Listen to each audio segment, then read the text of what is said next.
Hello दोस्तों, कैसे हैं आप सब। मेरा नाम है रिजवान खान और हमारे यूट्यूब चैनल का नाम है आर लैंग्वेज स्कूल। दोस्तों, आज की ये वीडियो मैं रिकॉर्ड कर रहा हूँ आप सभी को अपने बारे में कुछ बताने के लिए, क्योंकि कल मेरा जन्मदिन है और जैसा कि आपको मालूम है कि मैं एक स्पेनिश टीचर हूँ। मैं स्पेनिश सिखाता हूँ beginner level, A1 level, A2 level और B1 लेवल। साथ ही साथ बहुत जल्द मैं पोर्तुगीज़ और B2 की भी क्लासेस शुरू करने वाला हूँ। साथ ही साथ मैं टूरिज़्म में भी काम करता हूँ एज ए टूरिस्ट गाइड। तो अभी कल मुझे एक सब्सक्राइबर का मैसेज आया। उन्होंने मुझसे पूछा कि रिजवान भाई, आपके पास जो क्लाइंट हैं, यानी जो विदेशी हैं, जो आपके ग्राहक हैं, वो आपको डायरेक्टली कॉल करते हैं, डायरेक्टली कांटेक्ट करते हैं, या डायरेक्टली आते हैं, या फिर किसी कंपनी के थ्रू। तो मेरा जवाब था डायरेक्टली। तो उन्होंने कहा आपके मज़े हैं, फिर तो मज़े हैं।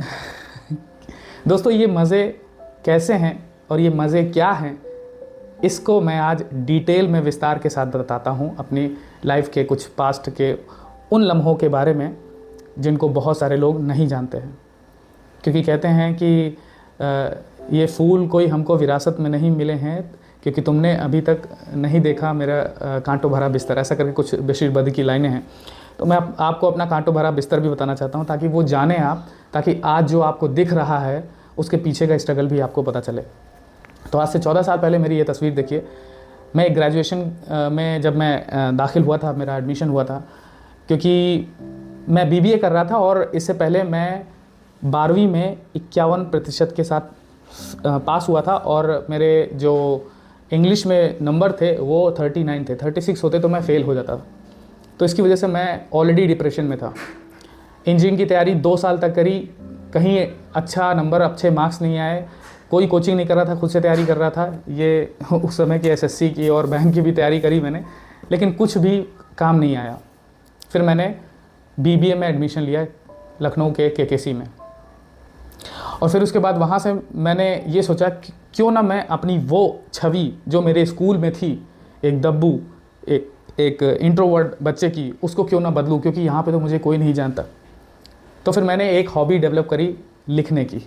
मैं पोएट्रीज़ लिखता था, मैं ड्रामा लिखता था, मैं थिएटर लिखता था, और मैंने डिबेट भी खूब करी। मैंने वाद विवाद प्रतियोगिताओं के साथ साथ तक्षण भाषण यानी एक्सटेम्परी भी की। तो बहुत सारे लखनऊ के कॉलेजेस में मैंने पार्टिसिपेट किया, चाहे वो लखनऊ यूनिवर्सिटी हो, चाहे वो MIT हो, BBD हो, IIM हो, BHU में भी इवन में गया।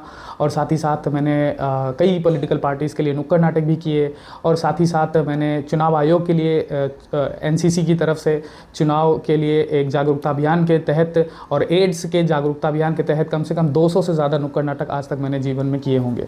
उनकी भी तस्वीर मैं आपके सामने शेयर करता हूँ। तो मैंने ग्रेजुएशन किया BBA में। फिर उसके बाद BBA करने के बाद मैं कविताओं और इन सब चीज़ों में जुनून लेवल तक पहुंच गया था, लेकिन मेरे पिताजी चाहते थे कि मैं वकालत करूं, तो मैंने वकालत में भी एडमिशन लिया। पेशे से आज भी मैं वकील हूं, मैंने वकालत कर रखी है और मैं बस उसकी प्रैक्टिस नहीं करता हूं। लेकिन साथ ही साथ मध्यम वर्गीय परिवार के जो सब बच्चे करते हैं और उनके ऊपर करने का दबाव होता है, दबाव इन्वर्टेड कॉमा होता है, कि वो सरकारी नौकरी की तैयारी करें, भले ही उनका उसमें मन हो या ना हो। इसलिए करें क्योंकि उनके शायद भाई बहन, जैसे मेरी बड़ी बहन का हो गया था और मेरे तमाम दोस्तों का भी हो गया था सरकारी नौकरी में, तो मेरा नहीं हुआ था। लेकिन मेरे भी घर वाले चाहते थे कि मैं भी उसकी तैयारी करूं। मैंने कम से कम 200 से ज़्यादा फॉर्म भरे होंगे, चाहे वो SSC हो, IBPS हो, जो भी हो, सबके फॉर्म भरे। और उन फॉर्म भरने के पैसे भी नहीं होते थे, तो मैंने ट्यूशन कोचिंग पढ़ाई, क्योंकि पिताजी हमारे रिटायर हो गए थे। तो ट्यूशन पढ़ाता था, अपने खर्चे खुद उठाता था, और मैंने बैंक लोन भी लिया था, एजुकेशन लोन, अपने ग्रेजुएशन की फ़ीस भरने के लिए। LLB की फ़ीस मैं ना जाने मैंने कैसे भरी और किस तरह से पढ़ाई करी।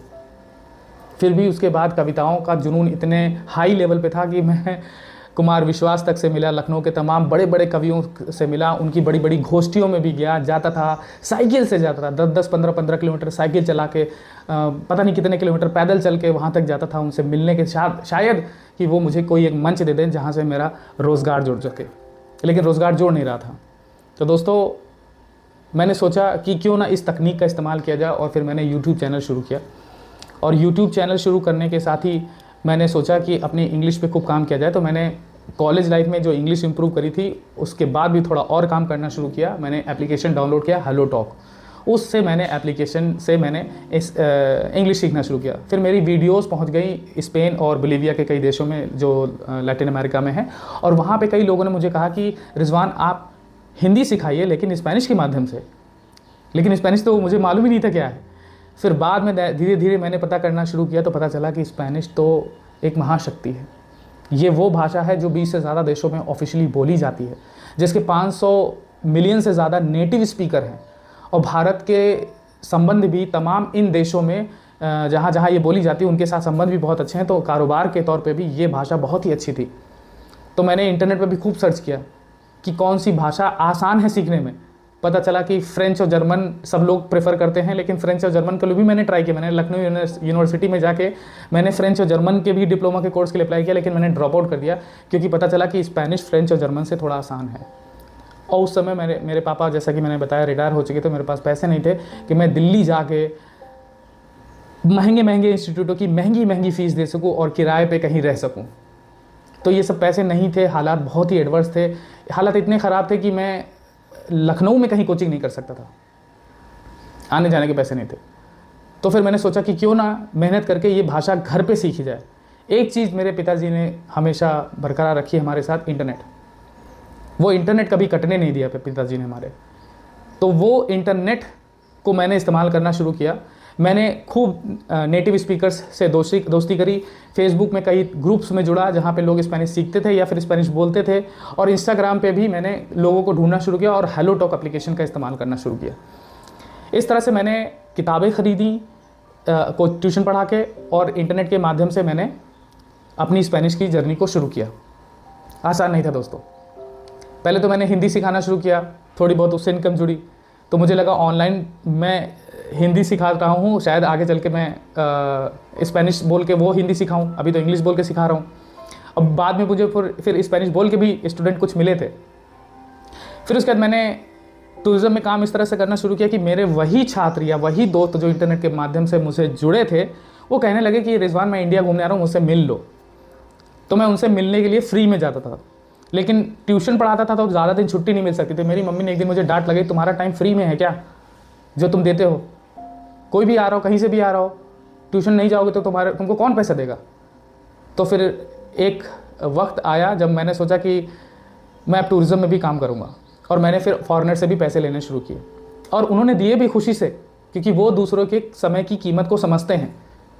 भारत में ऐसा नहीं है कि जैसे मान लो कभी सम्मेलन में गया, पढ़ने गया, कोई पैसा नहीं मिलता था, कोई मोटिवेशन नहीं मिलता था, आने जाने का खर्चा भी नहीं मिलता था। पैसे तो बात की बात है। यहाँ पे टूरिस्ट लोगों ने मुझे आने जाने का खर्चा भी दिया और कुछ एक्स्ट्रा भी भुगतान किया। फिर मैंने सोचा कि टूरिज़्म में काम करने के लिए लाइसेंस की ज़रूरत होगी, तो मैंने फिर लाइसेंस के लिए भी कोशिश करना शुरू कर दिया था। और मैंने जीवन में 2015 के बाद से यही कोशिश करी कि वो काम मैं ना करूं जो मैंने पिछले साल किया। मैं उस काम को थोड़ा और आगे ज़रूर बढ़ाऊंगा, और साथ ही साथ ये भी कसम खाई कि जो इनकम मेरी पिछले साल थी, मैं कोशिश करूंगा कि उसमें 20 से 30% या 50% वृद्धि ज़रूर होनी चाहिए, ताकि मैं अपने आप को अपनी कंफर्ट जोन से निकाल सकूं। क्योंकि मैं 10,000 ट्यूशन पढ़ा के घर घर जाके कमा रहा था, तो सोच एक बार 15,000 मिलने लगे तो बहुत खुश हो गया। लेकिन मैंने कहा नहीं रिजवान, पैसे के पीछे मत भागो, एक्सीलेंस के पीछे भागो, स्किल के पीछे भागो, और कंफर्ट जोन में कभी खुद को रहने दो ही मत। अगर आप कंफर्ट जोन में हैं, आपको एक ही सैलरी मिल रही है, तो आप बंधे हुए हैं चारों तरफ से। निकलिए उससे, और कोशिश करिए कि वो काम ना करिए जो आपने पिछले साल किया था, उसमें उसी काम में कुछ और बढ़ोतरी करिए। जैसे मैं पहले इंग्लिश के थ्रू टूरिज्म में गाइडिंग करता था, फिर मैंने स्पेनिश के थ्रू गाइडिंग करनी शुरू करी। फिर मैंने पहले तो उन शहरों को जानना शुरू किया मतलब पहली बार मैं वहाँ गया, दिल्ली गया, और दिल्ली गाइड करने गया। दिल्ली में खुद पहली बार गया था, लेकिन एटलीस्ट मैं इंडियन था तो मैं चीज़ों को समझ गया था, क्योंकि मैं अपने शहर को तो ठीक ठाक तरीके से घुमा हुआ था ही। तो उस तरह से मैंने अलग अलग शहरों को घूमना शुरू किया। ना सिर्फ देश के नॉर्थ हिस्से को घूमना शुरू किया, बल्कि साउथ में भी लोगों को ले जाना शुरू किया। और उन शहरों में मैं खुद पहली बार गया जहां लोगों को मैं पहली बार ले जा रहा था। और अपने अंदर हौसला, कॉन्फिडेंस ये हमेशा पैदा करके रखा था कि जो भी होगा देखा जाएगा, या तो काम करेंगे या फिर सीखेंगे, फेल कभी नहीं होंगे। क्योंकि फेलियर नाम की कोई चीज़ नहीं होती, या तो आप काम करते हैं या फिर सीखते हैं अपने फेलियर से। उसी तरह से मैंने पहले हिंदी को इंग्लिश के माध्यम से सिखाना शुरू किया। फिर उसके बाद हिंदी को स्पेनिश के माध्यम से सिखाना शुरू किया, फिर उसके बाद इंडिविजुअल पढ़ाता था पहले, फिर ग्रुप में पढ़ाना शुरू किया, फिर मैंने हिंदी के माध्यम से स्पेनिश सिखाना शुरू किया इंडिविजुअल स्टूडेंट्स को, फिर उसके बाद मैंने ग्रुप में पढ़ाना शुरू किया, फिर मैंने एप्लीकेशन डेवलप किया और आज हर महीने मेरे नए बैच शुरू होते हैं स्पेनिश सीखने के लिए। ना सिर्फ देश के अलग अलग हिस्सों से लोग जुड़ते हैं जबकि विदेशों से भी जुड़ते हैं, चाहे वो स्पेन हो, चाहे वो लैटिन अमेरिका के देश हो, चाहे वो नाइजीरिया हो, चाहे वो दुबई हो, अलग अलग देशों से स्टूडेंट्स जुड़ते हैं और गाँव देहात से भी लोग जुड़ते हैं, बहुत ही मिडिल क्लास फैमिली से लोग जुड़ते हैं, जिसका मुझे बहुत ज़्यादा गर्व होता है कि आज मैं अपने जीवन में उनके लिए कुछ कर पा रहा हूँ। और ये ध्यान रखिए, वो शख्स बहुत ही मजबूत होता है जिसके पास अपना एक्सपीरियंस होता है। एक्सपीरियंस जुड़ता है एक एक फेलियर से। जितना आप फेल होगे उतने ही ज़्यादा आप मजबूत होगे, उतना ही ज़्यादा ये किस्मत, ये दुनिया आपको जितना ज़्यादा गिराने की कोशिश करेगी, लेकिन आपके पास जितना एक्सपीरियंस होगा आप दोबारा गिर कर दोबारा खड़े होगे। तो दोस्तों, मैंने भी इसी तरह से कोशिश करी और मैंने घर बैठ के स्पेनिश सीखी और डेली एग्ज़ाम की तैयारी करी। और आपने मेरी वो वीडियो देखी कि नहीं जिसमें मैं बस से पसीना पोंछते हुए किसी तरह से जयपुर पहुंचा और जयपुर में किसी तरह से एक सस्ते से लॉज में रुका और जाके एग्ज़ाम दिया और पहले ही अटेम्प्ट में A1 नहीं सीधा A2 एग्ज़ाम दे के उसको पास किया। हाँ कि B1 में मैं जब देने गया दिल्ली में तो मैं फेल हो गया था। मुझे अपने फेलियर्स को एक्सेप्ट करने में कोई प्रॉब्लम नहीं है। मैं डंके की चोट पे अपने फेलियर्स को दुनिया के सामने एक्सेप्ट कर सकता हूँ, क्योंकि मैंने ना सिर्फ फेलियर को एक्सेप्ट करना सीखा है, अपने फेलियर्स को अपने काम करके उनसे ओवरकम करने की भी कोशिश करी है। फिर मैंने दोबारा तैयारी करी अगले साल और मैं दोबारा B1 देने का और मैं B1 मैंने पास किया। अभी टूरिज्म में भी ऐसा ही हुआ है। टूरिज्म मैंने IITF तो निकाले, IITG में फेल हुआ, लेकिन मैं कोशिश कर रहा हूँ कि मैं फिर से तैयारी करूँ और फिर से IITG निकालूँ। इसी तरह पोर्तुगीज़ में भी मेरे पास कोई टीचर नहीं है, लेकिन मैं कोशिश कर रहा हूँ कि मैं पोर्तुगीज़ खुद सीखूँ, कैसे भी करके, इंटरनेट का इस्तेमाल करके। आज भी मैं मेहनत कर रहा हूँ जबकि सब कुछ सही चल रहा है, पढ़ाने का काम भी सही चल रहा है। मेरा घर 1 मंजिल का था, मैंने 2 मंजिल का बन गया पूरा, टाइल्स भी लग गई है, फ्रिज AC कूलर सब कुछ है, एक छोटी सी कार भी खरीद ली है। बस ज़िंदगी में इतना कुछ कर लिया है कि कभी परचून की दुकान पे मम्मी के साथ जाता तो मम्मी से ये नहीं पूछता कि मम्मी इतना ही सामान लेना क्योंकि इतना बजट है। मम्मी बिना सोचे समझे जितना सामान लेना हो ले लो। और इतना ही सक्सेस पाई है कि किसी रेस्टोरेंट में अगर मैं जाता हूँ तो मेनू नहीं देखता हूँ कि वो महंगा है कि सस्ता, बस इतनी ही सक्सेस पाई है। और कोशिश करता हूँ कि और आगे ग्रो करूँ। बस सक्सेस का अंदाज़ा इतना जान लीजिए कि SSC में पास नहीं कर पाया, बैंक में पास नहीं कर पाया, लेकिन आज उनसे ज़्यादा मेरी सैलरी है। और मैं कोशिश यही करता हूँ कि मैं हमेशा ग्रो करूँ, उस पर भी मैं सेटिस्फाइड नहीं हूँ। मैं हर साल अपनी इनकम में एक नया अध्याय जोड़ना चाहता हूँ। मैं चाहता हूँ कि चाहे 1000 रुपये की ही वृद्धि क्यों ना हो, लेकिन नया सोर्स ऑफ इनकम जरूर जुड़ना चाहिए। क्योंकि मैंने अपने पिताजी की लाइफ से ये सीखा कि एक सोर्स ऑफ इनकम से घर नहीं चलता, बहुत मुश्किल है घर चलाना। हमारी आवश्यकताएं, हमारी ज़रूरतें, महंगाई हमारी इनकम से 10 गुना रफ्तार तेज़ी से बढ़ती हैं और उनसे हमको जीतने के लिए कभी कभी हमको कंफर्ट जोन से बाहर आने की ज़रूरत पड़ती है। तो दोस्तों, आज जो लोग मुझे कहते हैं, मुझे मैसेज करते हैं कि आपकी फ़ीस बड़ी महंगी है, आप पता कर लो दिल्ली में कितनी फ़ीस है, किसी इंस्टीट्यूट में कितनी फ़ीस है, कितनी फ़ीस ली जा रही है बड़े बड़े इंस्टीट्यूट में। मैं अपने इंस्टीट्यूट को भी बहुत बड़ा मानता हूँ, मैं अपने काम को बहुत बड़ा मानता हूँ, अपने काम की इज्जत करता हूँ और फ़ीस भी उतनी ही लेता हूँ जितना वो बच्चे अफोर्ड कर सके जो लोग ट्यूशन पढ़ाते हो। क्योंकि मैं भी ट्यूशन पढ़ाता था और मैं इतनी फ़ीस अफोर्ड कर सकता था। अगर आप इतनी फ़ीस अफोर्ड नहीं कर सकते तो आप ट्यूशन पढ़ाइए, मेहनत करिए। मैं उतनी फ़ीस नहीं लेता हूँ कि जिसके लिए आपको अपने मम्मी पापा पे डिपेंड होना पड़े। मैं यही चाहता हूँ कि आप सभी लोग इसी तरह से जीवन में मेहनत करें। और वो लोग जो कहते हैं आपके तो मज़े हैं, तो दोस्त मज़े नहीं हैं। ये मज़े लेने के लिए या ये मज़े पाने के लिए मैंने बहुत मेहनत करी है, उनको शब्दों में बयान नहीं किया जा सकता। मेरी तस्वीरों के माध्यम से मेरे YouTube चैनल की पहली वीडियो देख लीजिए, आपको पता चल जाएगी कि मैंने ये मज़े तक पहुँचने के लिए मैंने कितना संघर्ष किया है।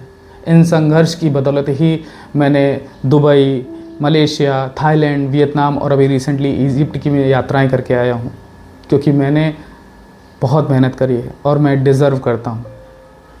क्योंकि मैं अपने आप को भी इनाम देता हूँ, अपने आप को भी खुद शाबाशी देता हूँ जब कोई शाबाशी नहीं देता।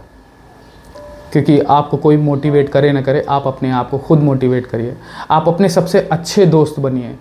अपना साथ उस कठिन से कठिन दौर में ज़रूर दीजिए जब आपका साथ कोई ना दे, आपको सब छोड़ के चले जाएं। चाहे वो आपके अच्छे दोस्त हों, चाहे आपके परिवार वाले हों, चाहे आपके अनजान लोग, या वो दुनिया या ईश्वर भी आपका अगर साथ छोड़ दे रहा है तो आप खुद का साथ दीजिए, क्योंकि जैसा कि जब तक तोड़ेंगे नहीं तब तक छोड़ेंगे, मांझी ने कहा ही नहीं कि हो सकता है कि आप भगवान का इंतज़ार कर रहे हो, लेकिन हो सकता है भगवान आपका इंतज़ार कर रहा हो। तो मेरा खुदा मेरे साथ हमेशा रहता है, और अगर वो मुझे कठिन समस्याएं देता है तो मैं जानता हूँ कि वो मुझ पर भरोसा करता है कि मैं उसका नेक बंदा हूँ, और मैं ईमानदारी से, मेहनत से जो भी काम करना चाहूँगा, उसको जो भी ठानूँगा उसको करके दिखाऊँगा। तो दोस्तों, ये थी मेरी कहानी। कैसी लगी आप ज़रूर बताइएगा कमेंट बॉक्स में। और मैं थोड़ा भावुक भी हूँ, क्योंकि पुराने दौरों को याद करके और जो संघर्ष मैंने किया है वो बहुत ही कठिन था। तो बहुत बहुत शुक्रिया।